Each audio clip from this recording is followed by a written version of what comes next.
कहानी का शीर्षक है मूर्ख बिल्लियाँ और चतुर चूहा। एक उद्यान में दो बिल्लियाँ खेल रहे थे।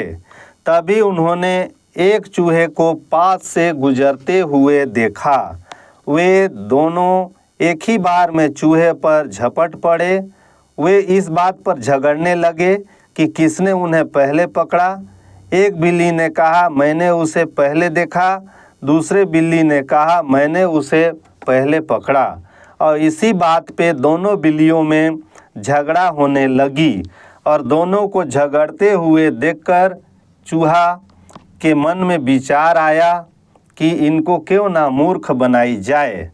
और चूहा ने योजना बनाया, सोचा और बोला। उन्होंने कहा, हमारे पास एक दौड़ हो सकती है। जो कोई पेड़ पर चढ़कर उस पेड़ की चोटी पर सबसे पहले पहुंचता है वह मुझे खा सकता है। और दोनों मूर्ख बिल्लियां समझ नहीं पाई और चूहे के बात पर, या ये कहा जाए कि चूहे के झांसे में आकर दोनों बिल्लियों में दौड़ शुरू होती है और दोनों बिल्लियां पेड़ पर चढ़ जाती हैं। तब तक चूहा बड़ी चतुराई से अपने बिल में सकुशल जा घुसता है।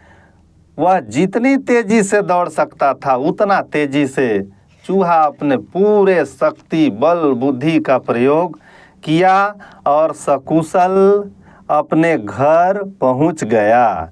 बिल्लियां पेड़ पर चिपकी हुई थी और समझ नहीं पा रही थी कि कैसे उतरें।